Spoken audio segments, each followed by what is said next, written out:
Então, gente, eu convidei o Gui para participar aqui com a gente hoje, porque, assim como o Léo, né, um dos diretores do Grupo Weiner, o Gui, ele faz parte da gestão do Psicologia em Destaque, né, da clínica, do school, do nosso digital, ele participa integralmente de tudo. Então, eles dois vão trocar figurinhas, vão conversar um pouquinho sobre isso, enquanto eu vou falar mais da parte técnica de TE, de TCC, com o Léo. Então, hoje vai ser um bate-papo completo de empreendedorismo, de psicologia clínica, terapia dos esquemas, TCC, gestão, marketing, Instagram, tudo isso. Então, você não pode perder, que tá demais. Fica aqui com a gente.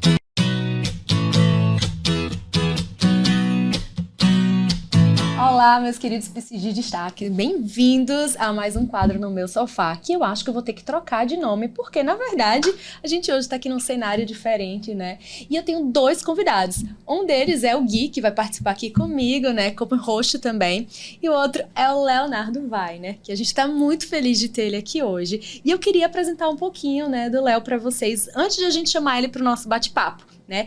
Ele que é psicólogo clínico, formado pela PUC Rio Grande do Sul. Ele hoje também é um dos diretores do Grupo Weiner, que a gente sabe que é um dos grandes grupos de psicologia aqui no Brasil, né? Ele também é mestre em psicologia clínica pela PUC e hoje está fazendo um doutorado. Ele também tem especialização em TCC pela Weiner. E ele também é hoje, né, um dos diretores da Associação Internacional de Terapias dos Esquemas, ou seja, ele é fera no que ele faz e ele faz parte, né, dessa nova geração dos psicólogos em TCC no Brasil. E ele traz um conteúdo muito legal e vocês vão adorar o nosso bate-papo hoje. É exatamente isso aí, eu agradeço aí o convite, né, e até inesperado de hoje, mas eu acredito que vai ser pertinente pelo nosso outro convidado aqui, o Leonardo Weiner. A gente vai conversar um pouco sobre gestão de clínicas, o mercado, né, de psicologia, olhando por essa ótica também de gestão, e eu vou tentar contribuir dessa maneira. E como a gente já tinha falado, né, o nosso convidado é o Leonardo Weiner, e a gente vai chamar ele agora para participar aqui com a gente. Oi, Léo, tudo bom? Tudo bom, Ana, tudo bom, Guilherme? Quero agradecer a vocês pelo convite de estar aqui conversando com vocês hoje. E a gente tá muito feliz de ter você aqui hoje. A gente que agradece o convite de poder participar, né, aqui no Psicologia em Destaque, para falar um pouquinho da sua experiência na psicologia para os psis que vão estar assistindo ou escutando a gente aqui. Obrigada. Eu que agradeço, estou bem animado para a gente estar trocando essa ideia e podendo conversar sobre psicologia, que acho que é o que a gente mais gosta de conversar. Né? Isso, verdade. Então, eu queria começar, né, te perguntando o que é que você acha que tem de diferente hoje na psicologia da época que você se formou?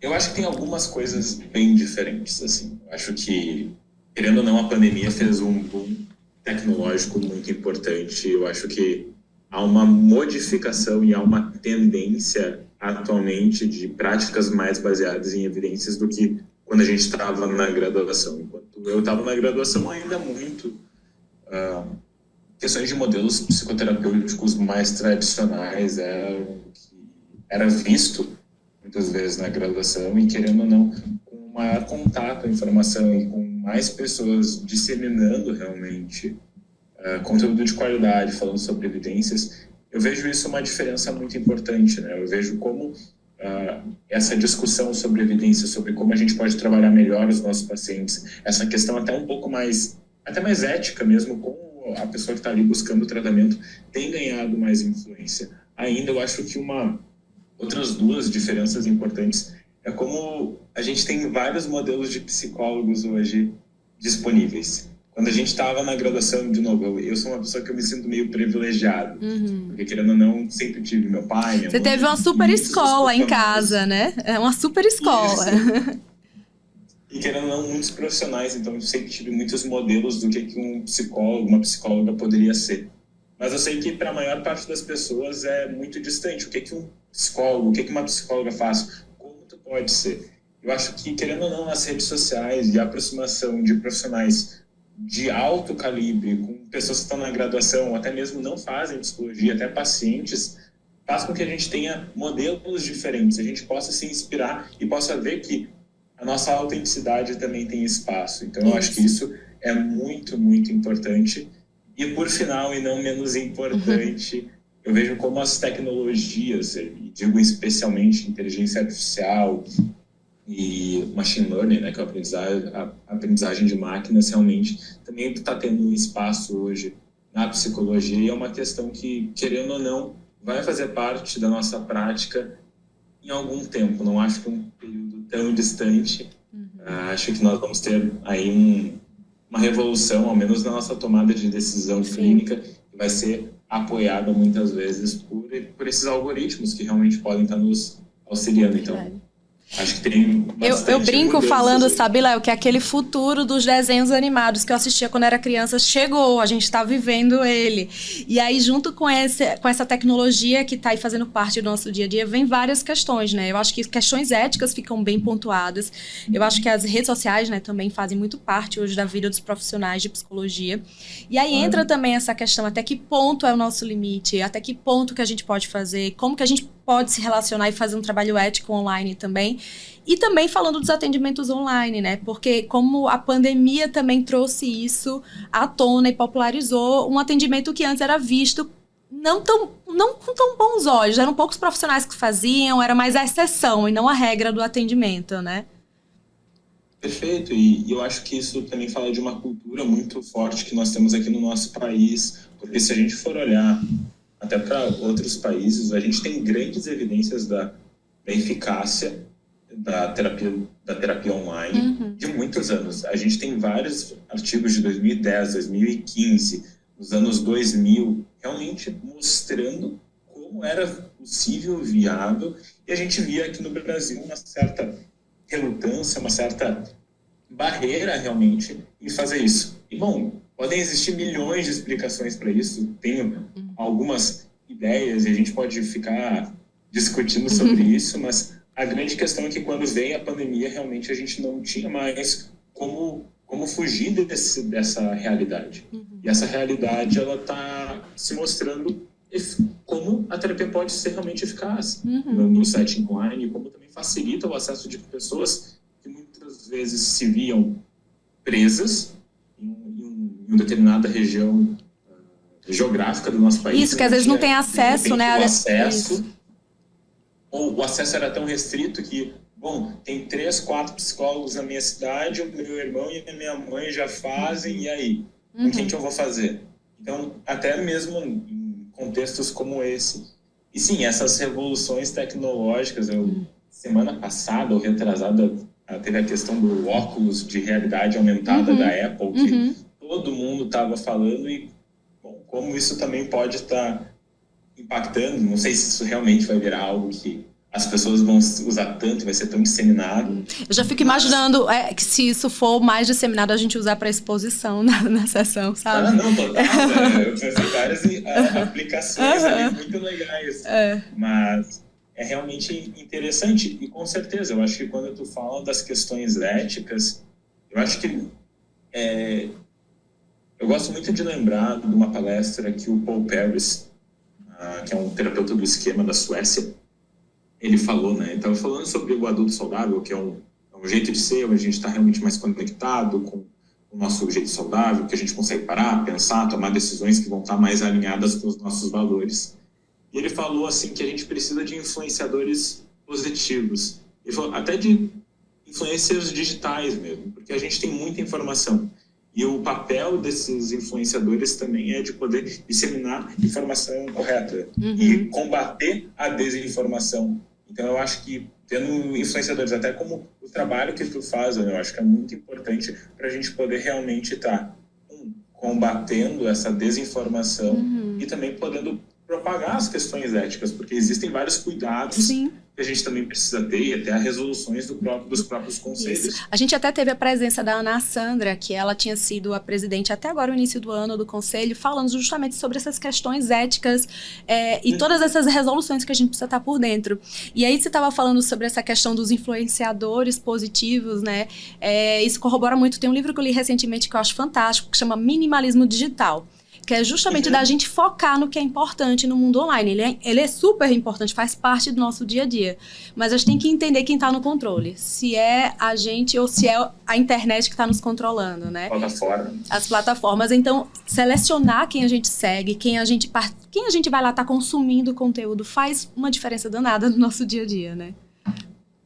Porque a gente tem várias evidências dentro da literatura, por exemplo, de insatisfação com o corpo. Sim. E a gente vai ver também índices de ansiedade, de depressão, como as redes sociais elas podem estar sendo negativas nesse aspecto, mas também tem evidências que vão mostrar como as redes sociais podem ser benéficas se utilizadas de uma maneira deliberada, consciente. Sim. E com um foco específico e com um período de tempo específico. Uhum. Então, a grande questão, eu acho que volta por uma das coisas que talvez os estoicos já falavam, e se a gente for olhar, toda a psicologia já falou que é a moderação, a gente conseguir ter esse balanço e conseguir Sim.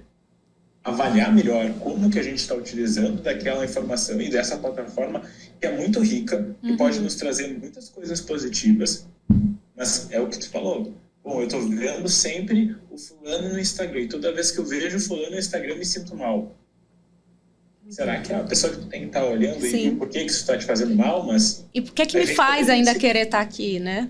Nesse lugar. Exato. E poder ter essa reflexão e entender que não é demérito nenhum tu deixar de seguir alguém, tu deixar de utilizar uma plataforma que está te fazendo mal. Isso, verdade. Sabe uma coisa também que eu escutei você falando esses dias no seu Instagram, e eu queria até corroborar e voltar um pouquinho no que eu estava falando. Eu escutei você falando, acho que numa caixinha de perguntas, que você já atendeu crianças, né? E aí eu ia falar justamente dessa questão de atender crianças e a limitação, né, que é o meu público-alvo, de atender 100% online, né? Porque crianças não conseguem se engajar, até porque a gente também faz essa cultura anti-tela que a gente tenta trazer. Então, quanto menos tela, melhor para os pequenos. E aí, a sessão online às vezes não flui do mesmo jeito. Claro que de vez em quando eu tenho que atender um ou outro online. Mas eu queria também sua opinião sobre os atendimentos de criança e por que você não atende mais esse público. Fiquei curiosa. Não, beleza. Assim, eu atendi a criança até no meio da pandemia, foi até mais ou menos ali no segundo ano da pandemia, quando a gente teve basicamente 3, né? Ali eu estava ainda atendendo algum público de crianças. Eu sempre achei interessante, eu sempre gostei de trabalhar com crianças, mas como o meu foco e o meu trabalho ele acaba sendo realmente em terapia do esquema, né? O núcleo do meu trabalho acaba sendo isso, e sempre o meu grande direcionamento foi para trabalhar com pacientes com transtorno de personalidade narcisista e transtornos alimentares. Sempre foram populações que eu achava muito interessante o trabalho, e eu olhava dentro das evidências que a gente tem, como os tratamentos que a gente tinha até então, eles eram, não que eles eram ineficientes ou ineficazes, mas a taxa de recaídas e de sintomatologias residuais era muito alta. E eu sempre pensei, bom, tem que ter alguma coisa que a gente pode estar fazendo que não está melhorando tanto. Então, o meu foco sempre foi nesse, mas, bom, acabei atendendo algumas crianças e foi muito legal. Atendi vários adolescentes. Até hoje, tenho alguns adolescentes, mas bem menos do que eu já tive em um determinado momento. Mas quando tu traz dessa questão das telas, Ana, eu acho que é um ponto muito importante, sabe? Porque eu trabalho com crianças, eu me lembro que eu comecei a fazer o atendimento, eu já atendia um menino, e veio a pandemia, a gente tentou fazer online. Só que, se para nós adultos, às vezes, já é difícil fazer aquela tomada de decisão, estou aqui na minha terapia, eu não vou abrir a mão e dar uma olhada no WhatsApp, não vou abrir a mão e olhar o e-mail. Para nós, às vezes, é difícil, a gente tem que fazer essa escolha deliberada, às vezes, para as crianças fica ainda mais difícil. Vamos imaginar que a criança está num regramento, numa organização onde só pode usar o celular tal hora do dia. E daí é mais uma hora do dia que tu tá ali. Competir com o YouTube, competir com o joguinho... Sejamos francos, o YouTube é muito mais legal que a gente. E a gente sabe hoje que as pesquisas acabam trazendo que quanto menos tempo de tela, melhor para as crianças, né? Então, dependendo da idade, 0 telas, depois 2 horinhas de tela, 1 horinha. Então, 1 hora já seria gasta aqui na terapia. Então, também tem essa incongruência no que a gente prega, né? E daí o que eu fiz na pandemia, né? Eu fiz atendimentos domiciliares, óbvio, com todas as proteções possíveis e imaginadas. A gente fez eu fiz atendimentos domiciliares e daí funcionou bem. Mas ficou muito claro a dificuldade desse tratamento e desse trabalho realmente no setting online. Eu acho que isso corrobora com o que a gente tem de evidências, né, dentro da literatura, que vão falar que existem algumas situações que não é indicado o trabalho online, e daí falam muitas vezes do trabalho com a população idosa. Mas a questão com o trabalho com a população idosa é de ter o know-how, né, o conhecimento de como utilizar a plataforma. Se há o conhecimento, em geral, não há diferenças significativas no desfecho da terapia. Mas aí a gente vai vendo isso e como também acaba sendo ter um conhecimento ou um discernimento dessa tomada de decisão, às vezes, com os pequenos, que às vezes fica realmente difícil. Fica difícil. E assim, uma das questões também que você estava falando sobre a TE, porque a TE com crianças tem um formato diferente também, né? A gente vai focar mais em modos, a gente tem uma limitação de técnicas que a gente não consegue traduzir para as crianças ainda, né? Então, tem todo um preparo. E por mais que o modelo ele seja muito rico, ele é muito bonito e faz muito sentido, e se tu trabalha com crianças com isso, consegue ver que a criança entende, o grau de evidências ainda é muito escasso, e a gente precisa sim estar fazendo tomadas de decisão que vão estar mais alinhadas com o que a gente tem de melhor evidência. Até porque terapia cognitivo-comportamental para crianças e adolescentes tem evidências, na grande maioria das demandas, muito boas. Sim, verdade. Então, a gente poder pensar sobre isso também. Eu acho, o que eu gosto mais da terapia de esquema para crianças e adolescentes é o coach de pais, né? Que é basicamente trabalhar sobre a questão de ensinar os pais sobre necessidades emocionais básicas. Eu acho que entender isso transforma. Isso eu acho mais legal. Transforma a visão dos pais, né? Sobre a infância, sobre a relação com seus filhos. Acho que treino de pais em esquema é sensacional. E trabalhar modos também. Eu acho que modos com as crianças funcionam super bem. Mas acho que tem uma limitação muito grande também, né? Porque eles são muito pequenos para entender coisas tão complexas, né? Em alguns momentos. E é muito abstrato. Muito abstrato. O modelo ele pode ser muito abstrato. Verdade. Ele não é um modelo.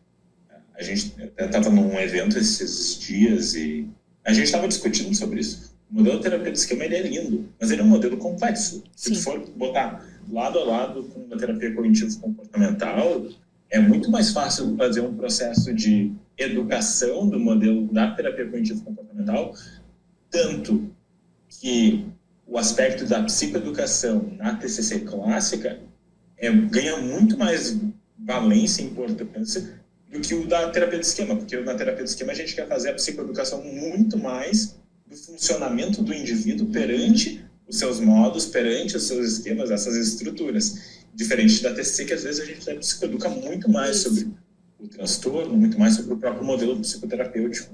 E a TCC ela foi tão fácil de explicar, né? Porque o modelo é tão simples que até recebeu tantas críticas lá no início, né? Então, eu acho que também que a TE, quando surge, vem trazendo todas essas preenchendo essas lacunas que ficavam ali do nosso entendimento do modelo cognitivo, né? Então, eu acho que eu costumo dizer que para trabalhar com crianças e adolescentes é o casamento perfeito, né? Trabalhar com TCC e TE, dá para você fazer essa mistura e dar certo.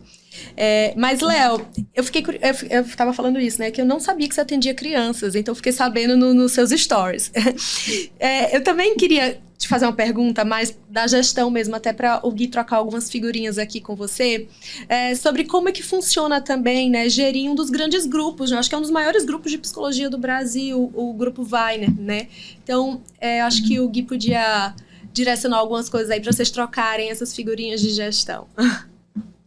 Com certeza, com certeza. Acho bem-vindo, né, oficialmente aí, eu acabei não dando no início. Ô, Léo, tá me ouvindo? Tô te ouvindo, tá perfeito, Gui. Então... Prazerzão tá falando contigo. Prazer falar, já tinha ouvido falar muito de você, eu acabo estando nesse universo de psicologia, né, porque sou casado com uma psicóloga, trabalho com psicologia, faço terapia, e tudo isso tem ajudado a entender... Com a terapeuta do esquema. A entender esse universo, e é bem bacana. E uma das perguntas, eu ajudo às vezes a trocar uma ideia no que a gente vai falar, de pauta, o que é que tá interessante, e o que mais me chama a atenção quando eu vim para psicologia, eu falo que foi a própria oportunidade, tá? A oportunidade que a psicologia, eu enxerguei na psicologia, porque eu sou de outros ramos de negócio. Eu amo negócios e como um cara que gosta de negócios, ele gosta muito de oportunidades, né? E eu tava com oportunidade ali do meu lado, com minha esposa, né? Que ela já falava de psicologia, já conversava comigo. E eu vendo o quanto que a psicologia estava num processo de transformação. E falando isso, lógico, não como psicólogo, estou falando isso como alguém que gosta de negócio, que convive com uma psicóloga. Eu vendo o quanto que estava mudando os paradigmas e o quanto que isso iria abrir de oportunidades e mudar completamente a realidade do psicólogo e da sociedade, porque a sociedade seria beneficiada. Na verdade, eu tenho uma teoria que eu acredito que vai ocorrer, de fato, uma transformação de geração. Antes já vinha acontecendo isso, mas de maneira mais lenta, mas quando veio o Covid, né, e o que aconteceu, vem toda uma geração aí praticamente tendo a consciência da importância da psicoterapia, e isso vai mudar completamente a forma do ser humano se relacionar consigo mesmo e com os outros. Então, quando eu identifiquei isso aí, eu fui estudar um pouco mais a fundo, olhando do ponto de vista de gestão mesmo, e vi que era uma oportunidade de gerar muitos negócios, de psicólogos se transformarem suas vidas, transformarem suas regiões, e a realidade ainda era muito incipiente. Eu via muitos psicólogos, se você for pegar os estudos aí, os psicólogos ainda têm uma vida ainda muito difícil, do ponto de vista de reconhecimento, de retorno financeiro. E eu conversava muito com o Cacau, né, com a Ana aqui, e a gente falava justamente sobre tudo isso que eu estou falando agora. E aí, a minha perspectiva é de que realmente é outro mercado, é outra realidade, e vai exigir novas habilidades do psicólogo, não mais o que vinha, mas uma gama enorme de oportunidades. Como é que você enxerga essa transformação? Você enxerga como a gente aqui enxerga? Você vê de fato a psicologia hoje como um grande potencial para pessoas que estão estudando, pessoas que ainda são tem muito descrédito ainda, né? Mas será que eu vou sobreviver de fato? Mas será que eu vou ser reconhecido? Mas será que eu posso criar minha família, né, trabalhando como psicólogo, né? Eu vejo ainda está no momento de transformação. Aí justamente a gente faz essa pergunta para os nossos convidados, e eu gostaria de saber a sua, porque você trabalha em um dos grupos, né, que tem feito esse trabalho de desenvolvimento da psicologia aqui no Brasil. Qual a visão sua, a visão do grupo sobre essa realidade? Perfeito. Acho que tu traz aí vários pontos bem importantes. A Weiner está fazendo esse ano 50 anos, né? Então a gente está fechando 50 anos de história. Eu acho que o Guilherme estava falando sobre isso antes de a gente começar. Foi. Então é bem aquilo, né? Meu avô iniciou, meu pai fez realmente um grande crescimento, e agora eu fazendo parte aqui na terceira geração aqui na Weiner. E assim, eu vejo como uma mudança muito importante. Eu acho que é uma questão que, sim, a psicologia, ela, se a gente for olhar nos últimos anos, até antes da pandemia, já está tendo um shift, assim, uma mudança importante, né? A terapia, querendo ou não, a psicoterapia, ela começou a virar como algo legal. As pessoas começavam a ver como algo legal de se fazer. Era legal tu poder falar que tu estava fazendo terapia, querendo cuidar de ti, querendo cuidar do teu funcionamento. Então, isso já vinha trazendo uma certa reorganização. A terapia, em muitos momentos, ficou relacionada a psicopatologia e psicopatologias muito graves, né? Então, transtornos mentais muito graves.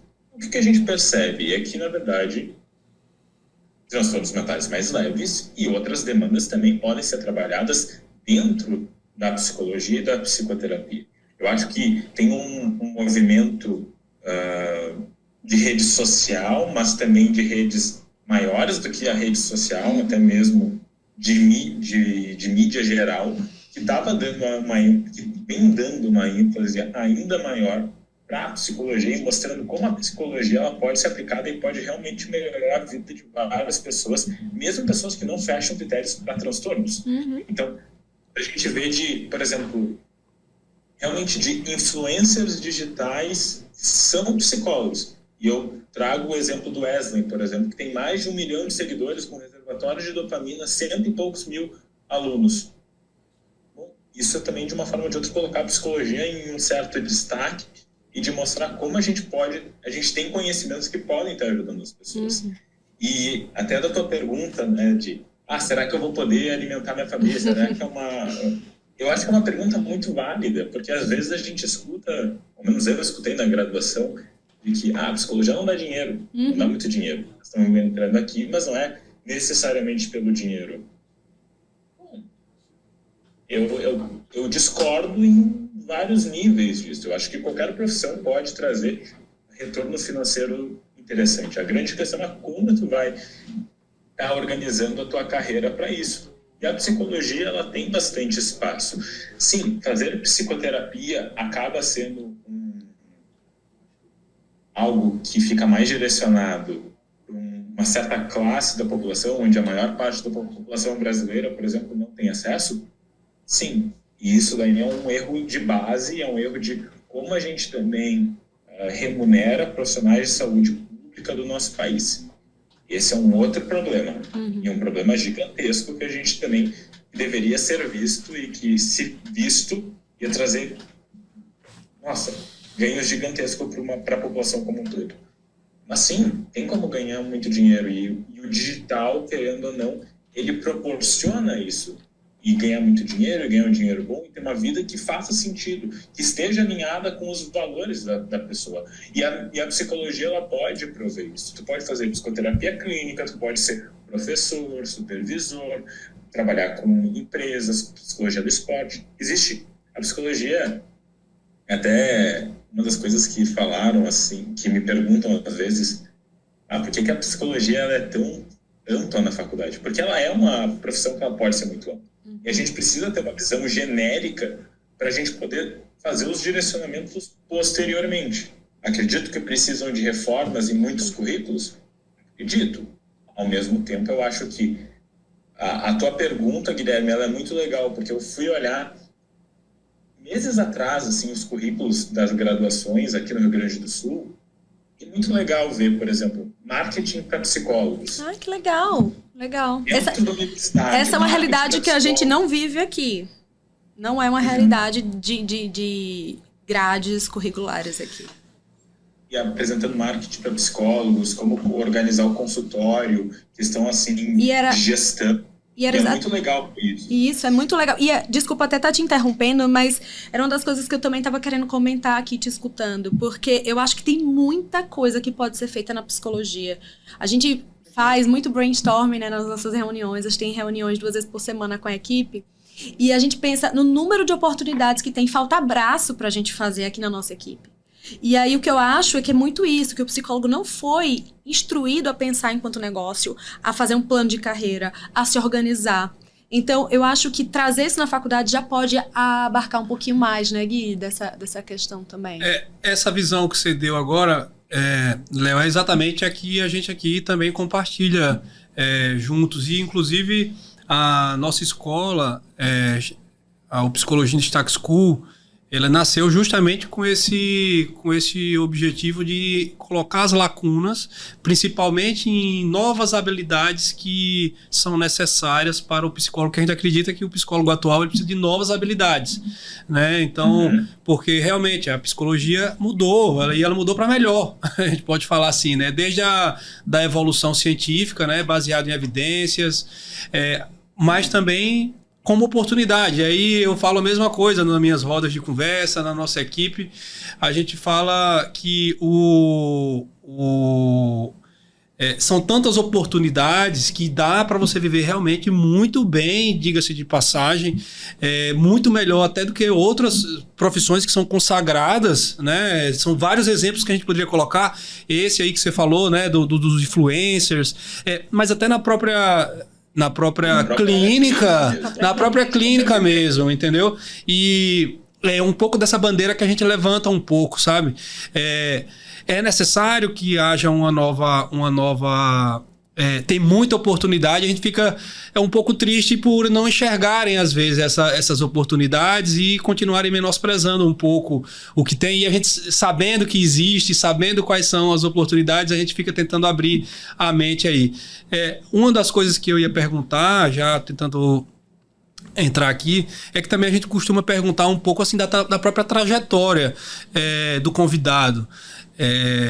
E tem a ver também com um pouco do que a gente discute lá na clínica, porque a trajetória a gente identifica muito que é a realidade de muitos, né? Tipo, eu sei que, como você falou, você teve uma diferença aí, que você teve referências muito próximas de você, né? Diferente às vezes de Cacau, né? Que ela estava falando aqui que não tem, mas é isso que é legal, saber que diferentes realidades, onde é que te levam, né? E que todas podem trazer. Eu já contei um pouquinho de como que eu entrei na psicologia e como é que foi minha carreira em outros episódios também. Porque, assim, na minha família não tinha ninguém da área da psicologia. Todo mundo era de direito. Meu irmão é juiz. Meu pai é formado em direito, mas ele é fiscal. Minha mãe é advogada. Então, assim, sabe aquele ambiente que parece que você nunca ia ser psicóloga? Só que eu fiz terapia desde criança. Então, eu acho que eu tomei algumas atitudes que se eu voltasse... Então, sempre fiz terapia, sempre amei. Então, eu acho que se eu voltasse atrás hoje, eu não teria feito como eu fiz. Que eu comecei, Léo, 100% sozinha a abrir uma clínica. Sozinha no início, sabe? Tipo, eu passei 1 ano me especializando no Instituto Beck. Quando eu voltei, montei a clínica sozinha. Hoje eu não faria isso. Eu acho que eu fui louca naquela época. Deu certo, mas não faria. E aí, eu acho que o Gui tá querendo dizer pra gente saber um pouquinho mais de como é que foi sua trajetória, né? Pra você contar um pouquinho pra gente, pra inspirar também quem tá nos escutando. Perfeito, perfeito. E eu acho que só para complementar a questão da psicologia, eu fico muito feliz de ver, por exemplo, alguns dados de como a psicologia está em algumas regiões do nosso país. O vestibular de psicologia está quase tão disputado quanto de direito, de medicina. Uau. E isso fala muito sobre a visão que a psicologia está tendo hoje em dia. Você sabe que aqui, quando eu prestei vestibular, ele era o 3º curso mais concorrido. Sei lá, em 2006, faz muito tempo. E a gente vê isso. Eu acho que, por exemplo, eu sei que na PUC do Rio Grande do Sul, onde eu me formei, é um dos cursos mais disputados, um dos que tem mais alunos também. E a gente consegue ver isso. Eu acho que as pessoas estão conseguindo olhar como uma profissão da área da saúde, que pode ser financeiramente viável, que é um trabalho muito importante e que as pessoas estão buscando. Acho que, na medida que as pessoas começam a fazer mais terapia, isso também começa a virar uma possibilidade. Perfeito. Então, acho isso muito legal. E aí, a gente queria saber um pouquinho da sua trajetória, né? Porque a gente sabe que... uma vez eu estava fazendo uma reunião e a minha estagiária falou, mas também... Esse Ricardo Wagner escreveu todos os livros. Até livro de TCC infanto-juvenil, que tem aquele da capinha amarela com a Cici, que é dele também. Ele e a Cici. Isso. E aí eu falei... com a Cici, né? Que a Cici, a gente fez um período juntas lá no Instituto Beck. E aí a gente até tava brincando. Então, assim, eu acho que o Grupo Wagner, de certa forma... tem uma importância muito grande de colocar a psicologia, de fato, em destaque. Né? Mas eu queria saber como é que foi sua experiência pessoal. Bom, como eu falei até num outro podcast esses dias, mas eu acho que é legal de falar, né? A minha história na psicologia, eu acho que ela é muito díspare da grande maioria das pessoas, assim. E ela é muito diferente e ela traz muitas vantagens e desvantagens injustas. E a vida é assim, né? Tem vantagens e desvantagens, elas são injustas, a gente não está falando de uma questão que a gente escolhe, mas, bom, desde criança eu lembro que eu sempre quis fazer ou psicologia ou medicina para fazer psiquiatria, mas eu queria ser terapeuta, eu ia ser um psiquiatra, eu ia ser psicoterapeuta, então ia ser... Bom, era uma coisa que eu sempre tinha pensado sempre tinha na minha mente. Só que o que acontece, né? A gente vai crescendo e a gente começa a ter a dimensão do que é a empresa. A gente começa a ter um pouco da dimensão do que era o meu pai dentro do meio. E isso deu muito medo. Deu muito, muito medo. porque era toda a responsabilidade de pensar, ok, se eu entrar, como que vai ser? Para você ser o Leonardo e não o filho, né? Isso. E assim, eu me lembro muito claramente, assim, de ter na minha cabeça, será que sempre vão me ver como filho do Ricardo, vão me ver como Leonardo, como é que vai ser isso? E eu sempre pensava, bom, seria legal que as pessoas pudessem pensar, o Weiner falou isso, qual Weiner? O Leonardo ou o Ricardo? Eu sempre pensava nisso, que era algo que me dava muito medo, porque eu tenho noção do tamanho que meu pai é. Meu pai foi, junto com o Knapp, com o Renato Caminha, trouxeram a TCC para o Brasil, basicamente, junto com a Margarete Oliveira, com o Bernard Ranger. Ele foi um dos membros criadores da FBTC, ele trouxe a terapia do esquema para o Brasil. Então, assim, o nível de importância é gigantesco. Ele escreveu vários livros, várias questões, e era uma pressão desgraçada, assim, desculpa o termo, mas era uma baita de uma pressão.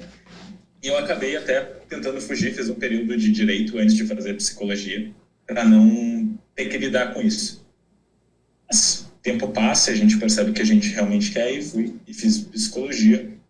Durante a graduação, eu sempre soube que eu queria ser psicólogo clínico, que eu queria trabalhar com terapia cognitivo-comportamental. A terapia do esquema, eu queria estudar mais para saber se era algo que eu ia gostar, e de fato gostei muito. E daí eu entrei na graduação, e toda essa questão assim de comparações, elas existiam de forma direta ou indireta, de professores, de colegas. Nossa, eu imagino que deve ter sido muito desconfortável, né, assim, porque as pessoas às vezes são sem noção também, né? Completamente. Então, assim, era descarado, era quase que toda hora acontecia. Até o momento que, bom, eu trabalhei muito, até na minha própria terapia sobre isso, e eu acho que o momento de virada importante foi quando eu fui fazer um curso junto com meu pai. Nós fomos para o Instituto Beck. A gente estava tendo uma aula com a Judite e ela falou sobre essas comparações que faziam dela com o pai dela, com o Aaron Beck. E quando ela falou, ecoou muito comigo, e daí eu me senti muito, ok, eu vou fazer o meu caminho. Foi mais ou menos isso. E desde o primeiro semestre na psicologia eu estava muito certo que era aquilo que eu ia fazer, que eu ia seguir nessa carreira. Então eu entrei direto em grupo de pesquisa desde o primeiro semestre da graduação. Virei bolsista de iniciação científica, fui estagiário da Secretaria Nacional de Álcool e Drogas dentro de um grupo de pesquisa na PUC. Fiz isso durante toda a minha graduação, fiz mobilidade acadêmica, estudei em Portugal no período da graduação.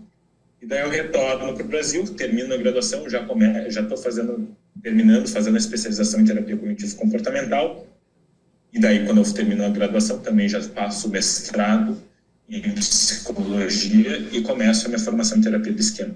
Fazendo a minha formação em terapia do esquema, eu sempre tive em mente assim, eu quero fazer algo diferente, eu quero que a terapia do esquema no Brasil também ganhe espaço e que a gente possa olhar para o sul global. Porque eu sempre ficava, não incomodado, mas eu ficava, quando eu fui em muitos congressos internacionais, as pessoas, vocês publicam?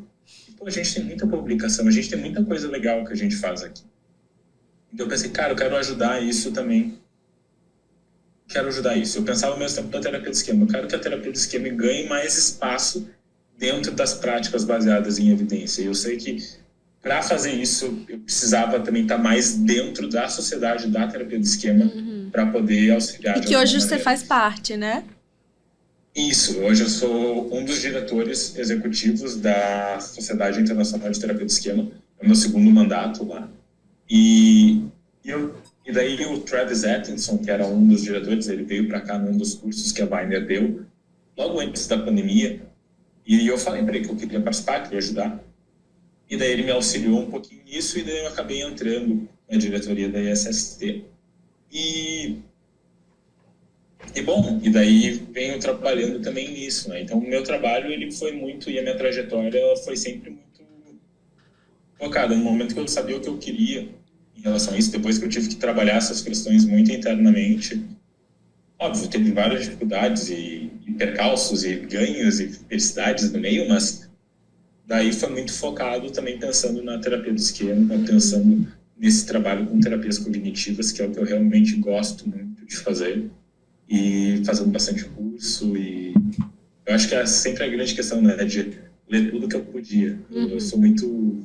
Eu falo brincando, mas tem verdade que eu sou um grande nerd. Eu adoro ler, adoro estudar, assim, mais do que tudo, talvez. Então, se eu tô, por exemplo, vou ficar no aeroporto, vou ter que viajar.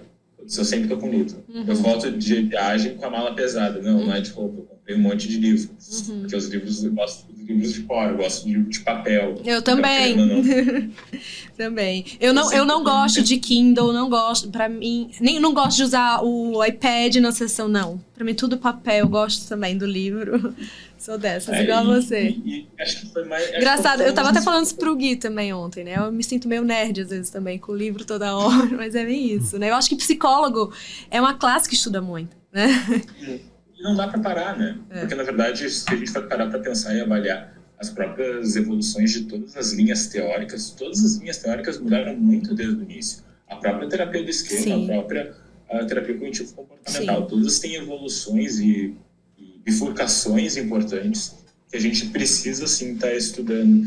Então, eu sinto que essa foi mais ou menos a minha trajetória. Hoje eu também estou no doutorado, então é mais ou menos isso. Como é que você dá conta de organizar tudo, né? Porque parece muita coisa. Você ajuda participa junto com seu pai da direção do Grupo Weiner. Tem a Sociedade Internacional de Terapia dos Esquemas, o doutorado, o Instagram com podcast, a clínica. Então, como é que você dá conta de tudo? Aqui, agenda física. Brincadeiras à parte, eu não funciono sem minha agenda. Eu também não.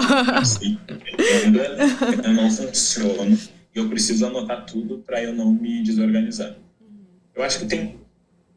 A grande questão para mim, sabe, Ana, é definir prioridades.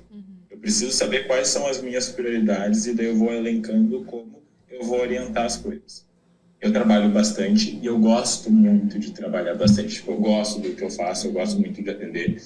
E eu acho que a questão é realmente essa, é de saber delimitar bem os horários do dia. Saber bem quando eu funciono muito bem da manhã. Então eu foco muito do meu trabalho na manhã e no início da tarde. De noite, passou de 8 horas da noite, não estou trabalhando, não estou tocando em nada que envolva trabalho na maior parte dos dias, porque para mim é muito difícil. Então eu sempre tento organizar. É bastante coisa, mas eu acho que empreender envolve isso, sabe?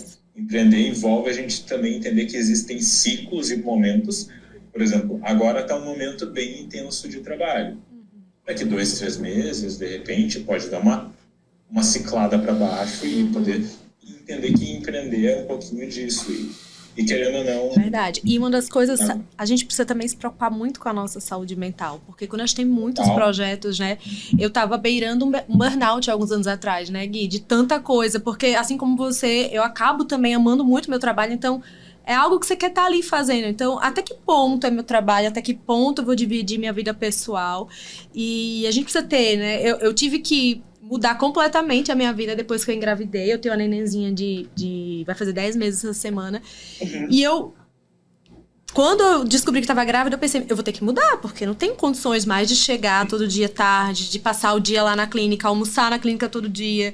Então foi necessário uma nova roupagem na minha vida. E tudo funciona, tudo se encaixa. Às vezes a gente acha que não tem outra forma, né? Não, com certeza. Eu acho que eu volto para aquele ponto, de prioridades. Tu consegue segurar tudo? Sim, mas por um pouco tempo e isso te tira a mobilidade. Eu acho que a grande questão é a gente conseguir definir as prioridades e saber como a gente vai estar intercalando isso. Por exemplo, então um dia que eu atendo mais. Então um dia que eu trabalho menos nas outras questões. Quarta, um dia que fica mais focado para a própria Weiner. Terça-feira é o dia do podcast do doutorado. Então, eu tenho uma organização na minha agenda que faz com que as coisas caibam. Mas é óbvio, sabendo dos limites. Porque, se eu botar mais 4, 5 pacientes, vai estourar. Tu tem que saber o limite, por exemplo. Que aí, às vezes, vem aquele nosso esquema de autossacrifício que eu acho que é muito comum nos terapeutas. Não, vou encaixar só mais uma pessoa. Não, só... E aí, quando a gente vai ver, tá com a agenda tão cheia que você não consegue nem ter tempo pra você, né? Então, acho que isso é importante também. Eu vi um vídeo no YouTube, e eu falei isso até num outro podcast, que eu tava entrevistando, não lembro quem que eu tava entrevistando, que poder dizer não é um baita privilégio. Tem momentos na nossa vida, tem momentos na nossa carreira que a gente não consegue dizer não e a gente precisa dizer sim, até para algumas coisas que talvez não façam o maior sentido da história, mas naquele momento era o que tu precisava. Mas quando tu chega num determinado momento onde tu pode dizer não, o dizer não é um privilégio. E a gente precisa aprender a dizer não. Porque o dizer não, às vezes, na verdade, é dizer sim para ti. Então, entender muito bem o que tu tá... Quais são as escolhas que tu tá tomando. Como eu falo, eu adoro física. Eu adoro física. Toda ação gera uma reação. É física, é uma lei da física. Então, na medida que tu toma uma ação, tu sabe que a reação e os efeitos e o resultado disso vai ecoar. Sim. E não tem problema tu voltar atrás de uma ação. Eu acho que esse acaba sendo um pepino. Sim. Porque às vezes a gente toma uma ação e a gente se compromete com ela até o final. Ou eu pego um paciente e eu percebo, eu não estou legal, não vou conseguir dar o melhor tratamento. Pode fazer um encaminhamento e possivelmente é a melhor ação que tu pode estar tomando. Então, eu acho que entra muito nisso, de entender os seus limites. Sim. E os limites teus vão diferir dos meus, que vão diferir do João, da Maria. E entender muito bem isso. É um autoconhecimento e uma compreensão interna. Porque, de novo, o máximo que tu pode atender são 5 pacientes por dia. Por quê? O João consegue atender 8 e 8. E aí vem essa comparação que não é legal, né? Exato. E eu acho que essa é a grande questão. Eu acho que é um autoconhecimento. É de tu entender os teus limites, como tu funciona. E daí agir a partir disso. Isso. Léo, tem uma pergunta também que eu queria te fazer, né? Corroborando com a ideia que você falou que adora os livros, que a gente sempre pergunta também se você tem algum livro que marcou tanto a sua vida pessoal ou sua carreira, assim, que você indica. Tanto técnico ou algum outro livro. Se você pode dar essa sugestão aqui pra gente. O meu livro favorito, tá? Eu li ele uma leitura obrigatória na escola. E é O Fazedor de Velhos. Fazedor de Velhos. É um livro brasileiro, ele é muito legal. Que fala sobre, basicamente, um jovem e um mentor, vou colocar dessa forma. E ele vai falando, basicamente, sobre questões existenciais da vida e questões do próprio tempo, o que é o tempo. E eu me lembro que quando eu li fez muito sentido para mim. E eu acho que é um livro que carrega muito para mim hoje e faz eu estar mais presente. Tem vários livros que eu amo e que eu adoro, mas esse livro ele sempre volta para mim. Ele sempre é um livro. Eu vou procurar, eu não conheço. Eu vou procurar. É fininho. Acho que tem 100, 110 páginas no máximo. E é um livro que sempre faz voltar.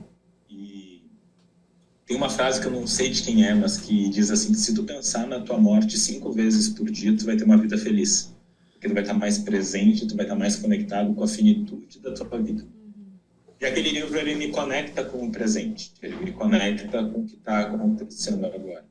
Eu acho que talvez a melhor coisa que a gente pode fazer para os nossos pacientes é estar conectado e realmente presente em sessão. E se a gente está realmente presente com alguém, tu está numa conversa e tu está vivenciando essa conversa com alguém, isso por si só já é algo incrível.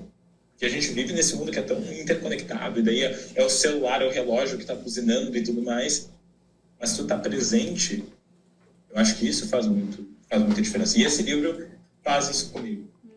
Livros técnicos tem vários que eu amo, assim, eu posso ficar listando aqui por horas, se tu quiser. Mas eu acho que um dos livros técnicos que eu mais gosto, que eu mais gostei de ler, que foi talvez o primeiro livro técnico que eu li assim, inteiro, assim, sem parar em nenhum capítulo, pular capítulo, foi o Working with Emotion in Cognitive Behavioral Therapy, que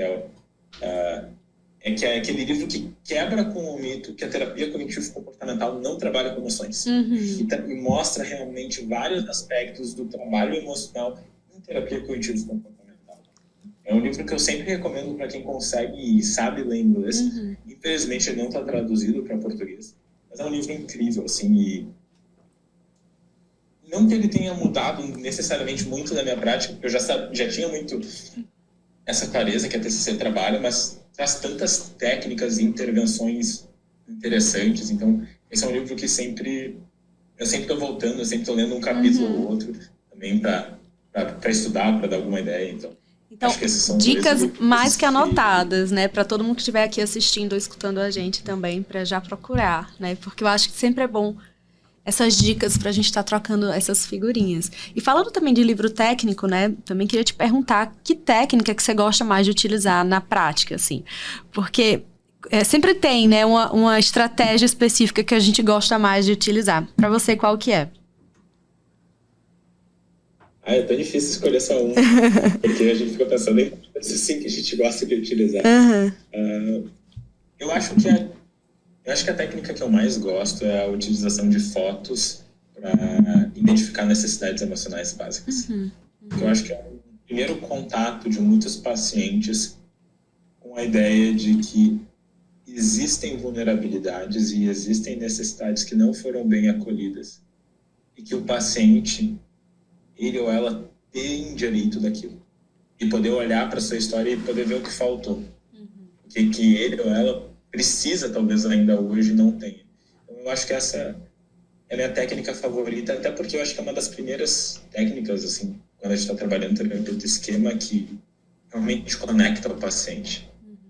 Às vezes a gente vai utilizar outras e o paciente pode já vir conectado, mas eu trabalho muito com pacientes com transtorno de personalidade narcisista e sinto que normalmente essa é a primeira técnica que faz essa conexão ainda maior. Que é tão difícil, né, para eles também se conectarem emocionalmente. Então, acho que foto traz muito isso, né, Léo?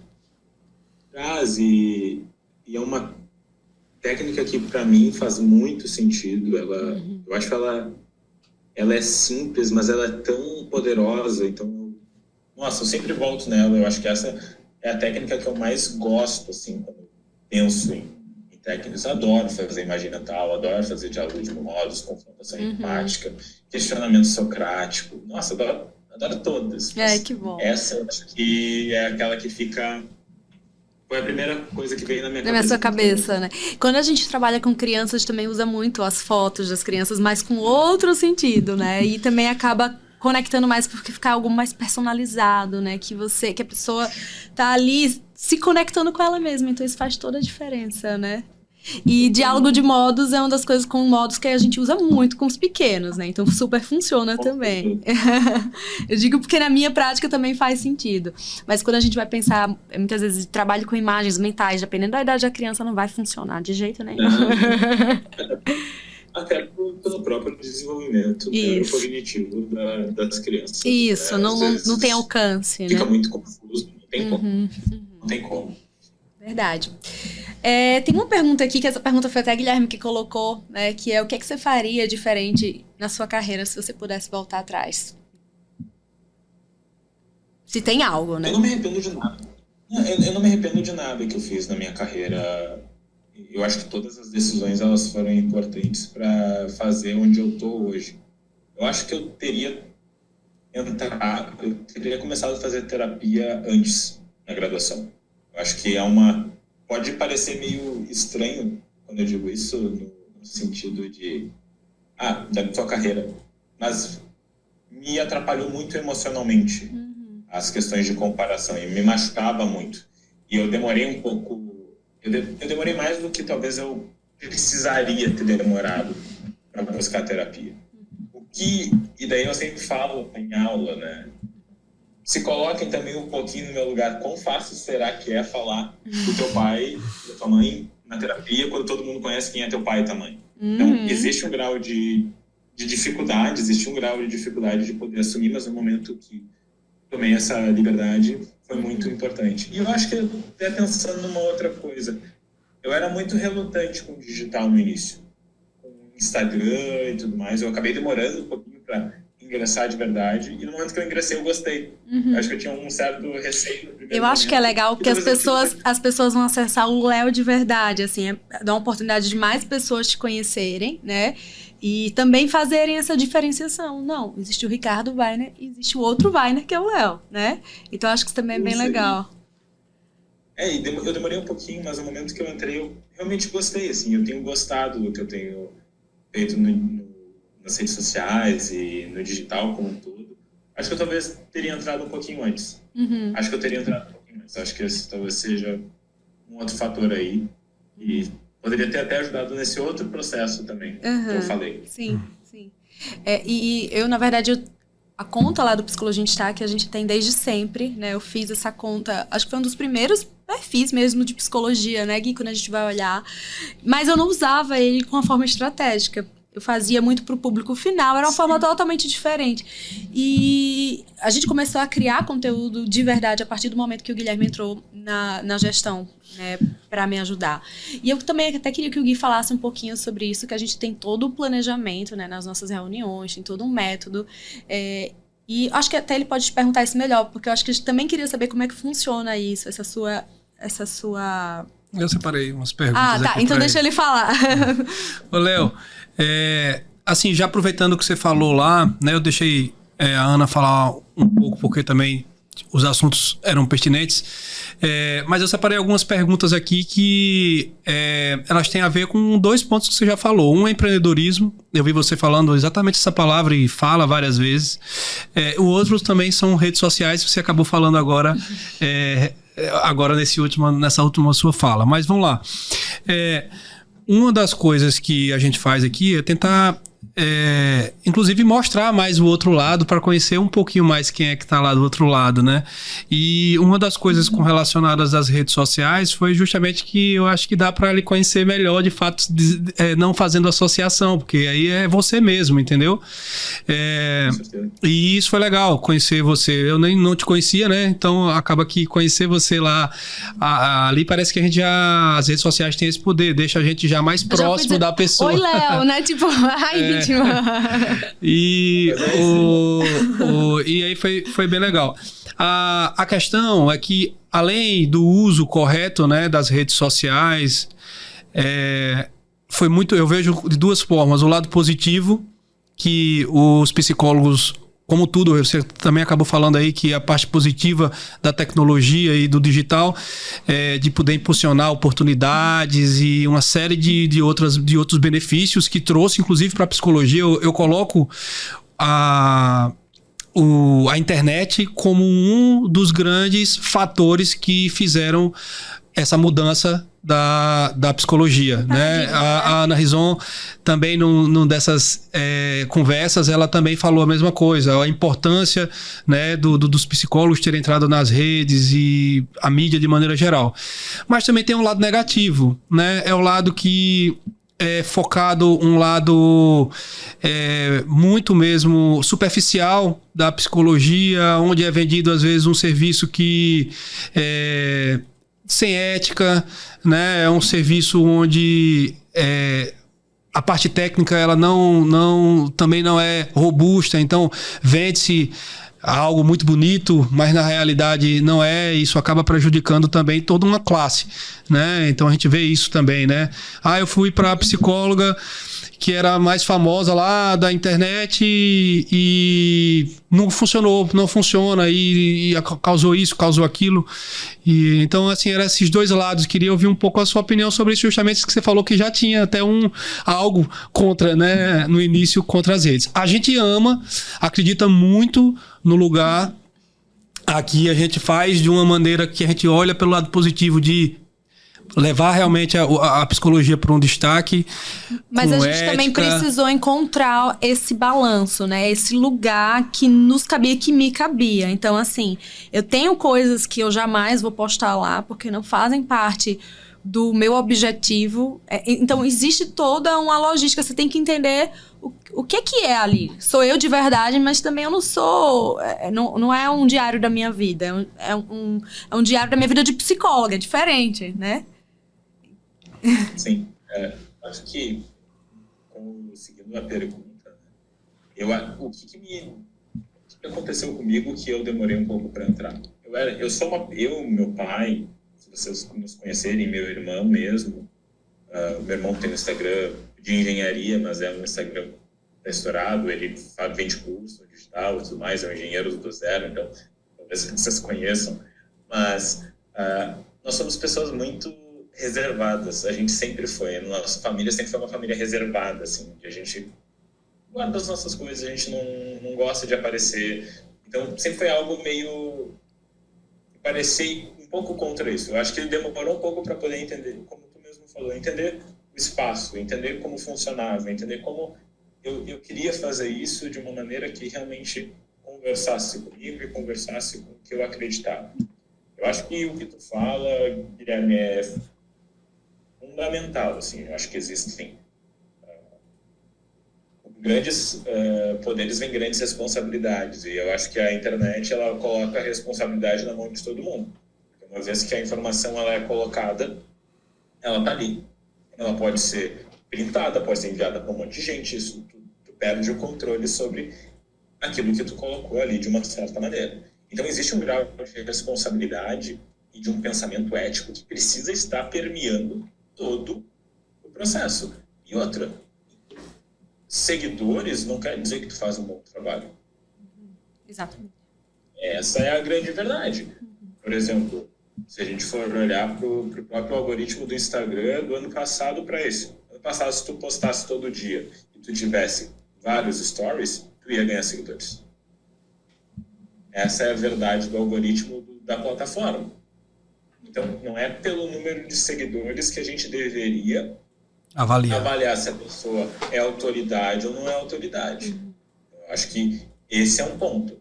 Eu acho que, pensando no Instagram, é importante a gente também conseguir conversar com mais pessoas para poder passar informação de maior qualidade, com mais conteúdo.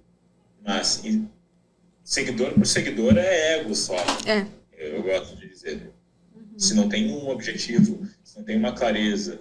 Por exemplo, pegando o que vocês estão falando, muito do trabalho de vocês também é para psicólogos, não é só para o público final. O meu trabalho, ele mescla um pouco dos dois. E mescla um pouco dos dois porque eu também acho que é super importante conseguir trazer informação de conteúdo para o público final. Sim. É isso uma das coisas que eu tenho na minha cabeça, porque a Viner a gente já trabalha com os psicólogos. Então, no meu Instagram eu acabo fazendo esse outro caminho de também falar com outro público para facilitar o acesso à informação e fazer essa curadoria de uma certa maneira de informação que realmente está embasada.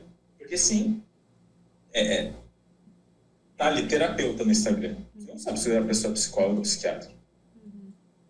O terapeuta não tem nenhum órgão regulador que regulamenta o que é um terapeuta.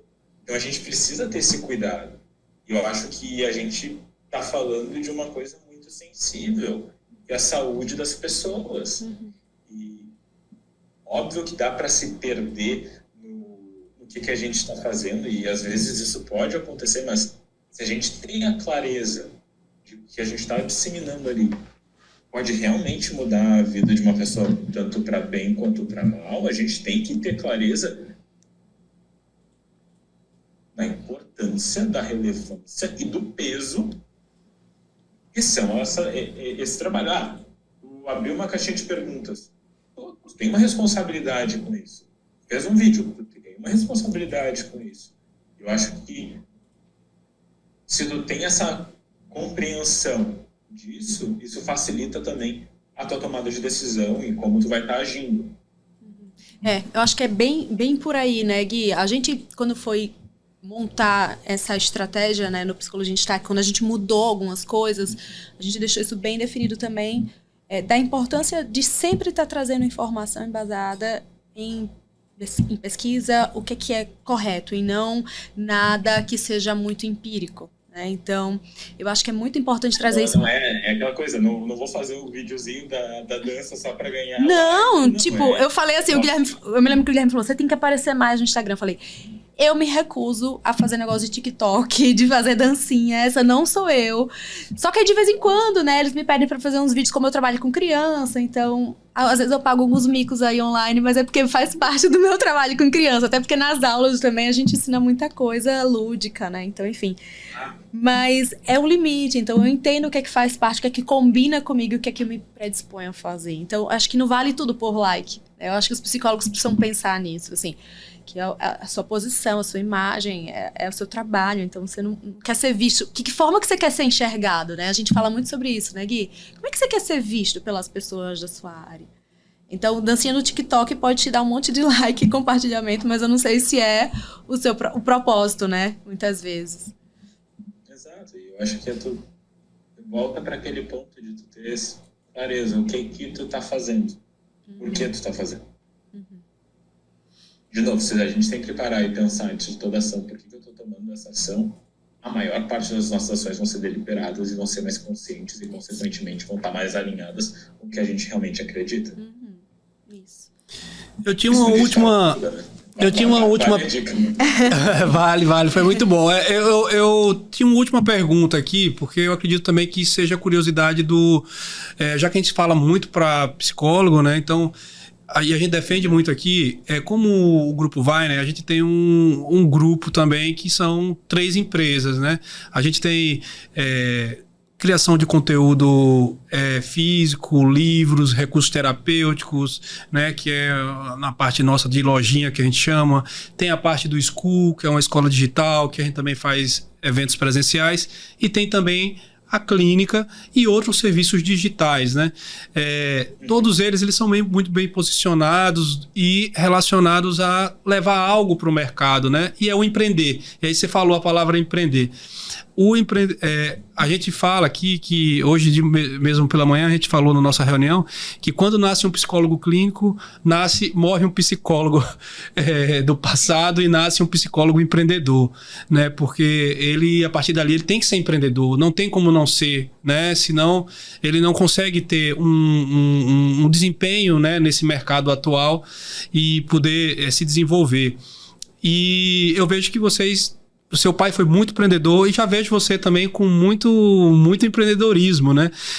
No digital, ideias legais, projetos legais, isso é empreender, né? E aí, esse empreendedor a gente tenta incentivar muito nos nossos alunos, na nossa sociedade aqui, né, nossa comunidade de psicólogos. E a gestão é muito importante, né? Esse incrementar de Cacau, a Ana, ela já tinha muita intuição, ela faz muita coisa de intuição e ela estuda coisas de marketing, de gestão, e foi por isso que trouxe ela também para esse patamar, né? A gente lá faz muito isso.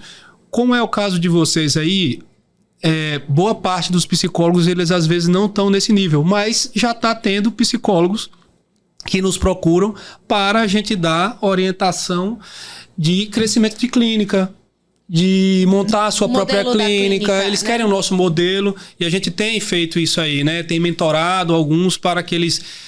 porque chega um limite. A partir do momento que você cresce, você tem a opção. Ou você vai aumentar o valor de sua hora, ou você vai atender mais pacientes, ou você vai empreender de alguma maneira, né? Ou vai dar aula, ou vai fazer outras atividades. Enfim, é empreender.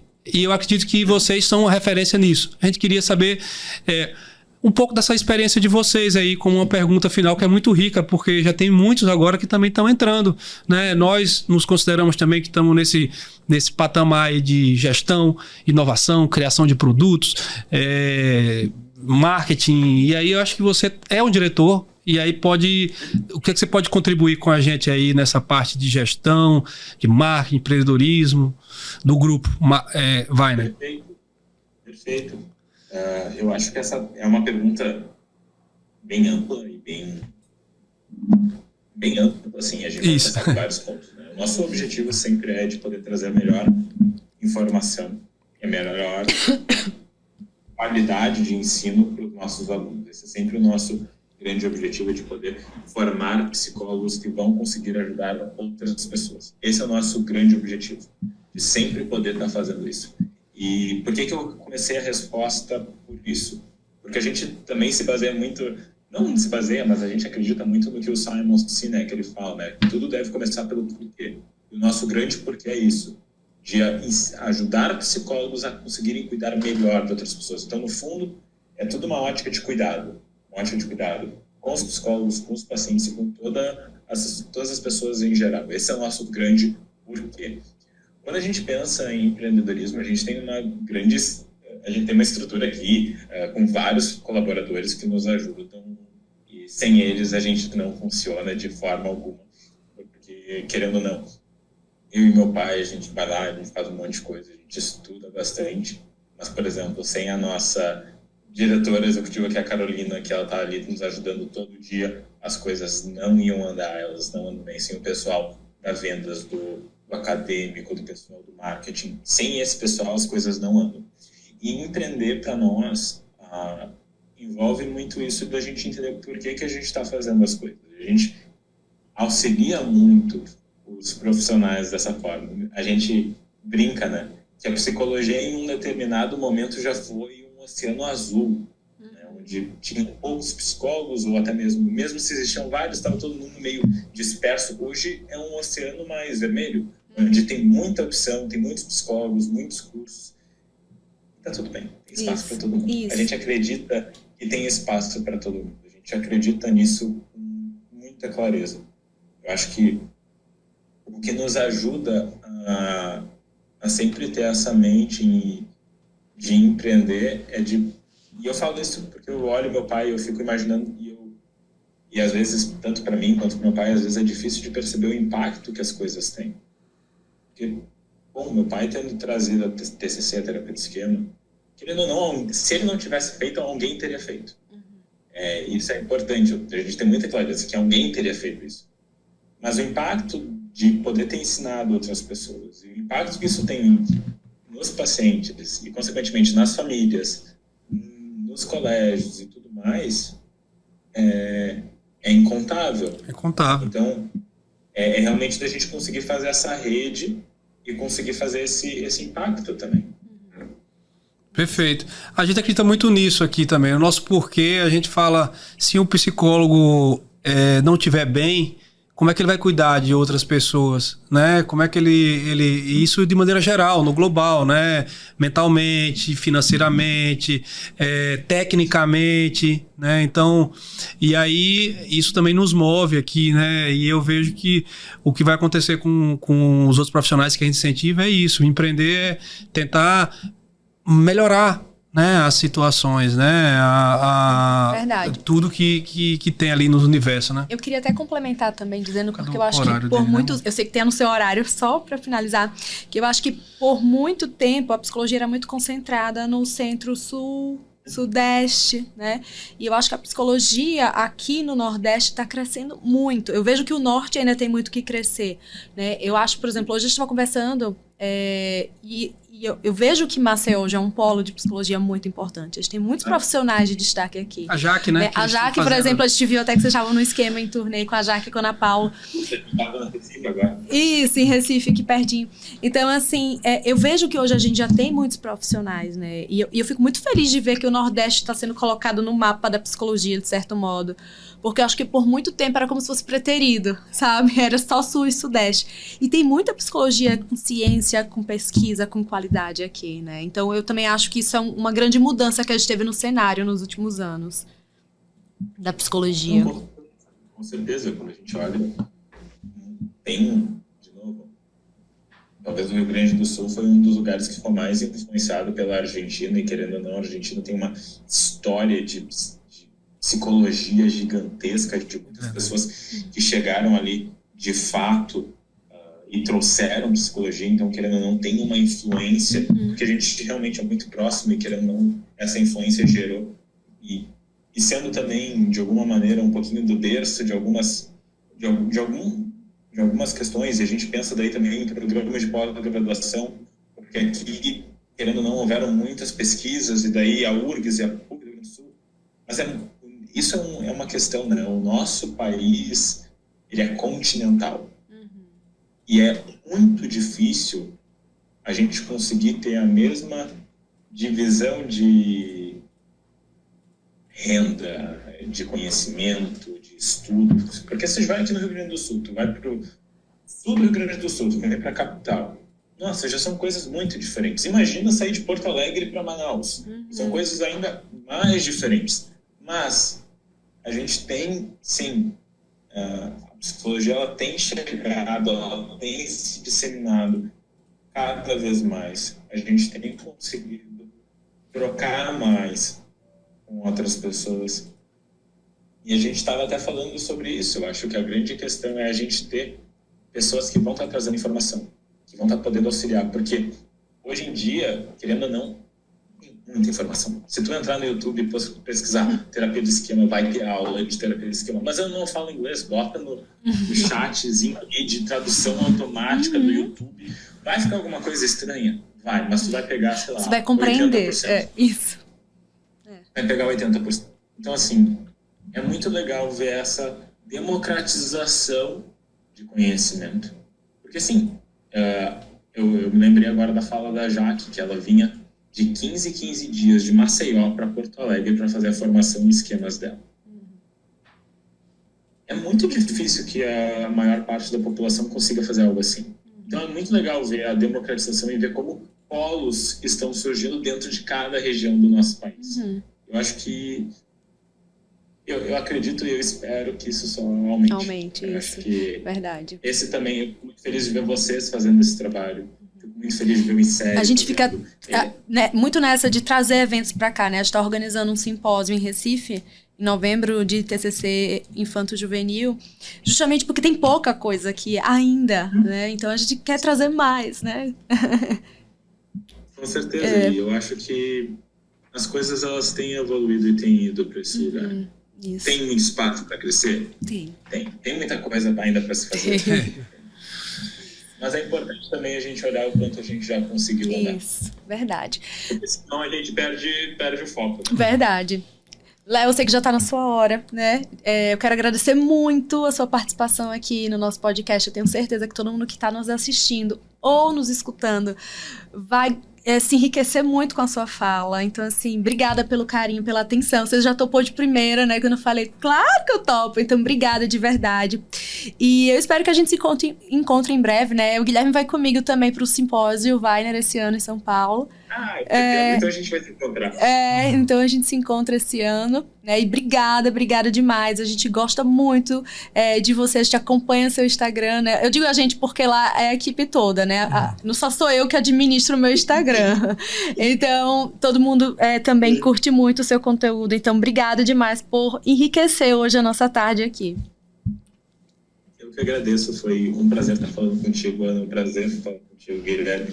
É um prazer estar falando com vocês. Acho que vocês, como eu falei, vocês fazem um papel muito importante.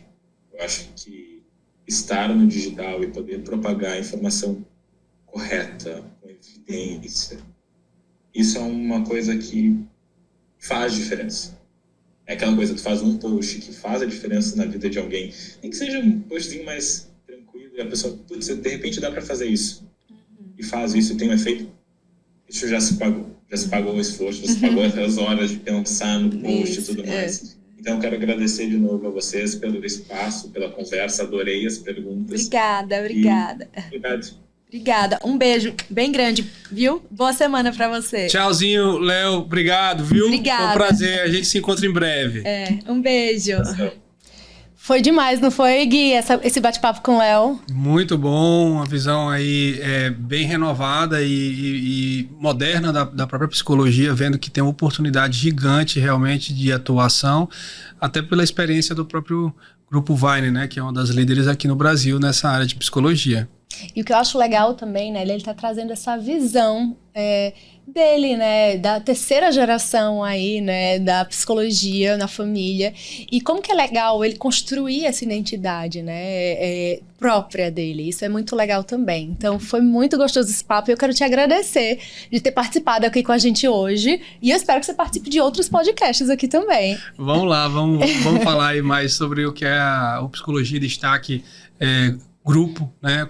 Como grupo, o que é que a gente pensa da psicologia, o que é que a gente está trazendo de inovação para a psicologia e está mais próximo de vocês. Pois é, gente. Então é isso, né? Obrigado pela sua participação aqui, escutando ou assistindo a gente hoje, e até o próximo podcast.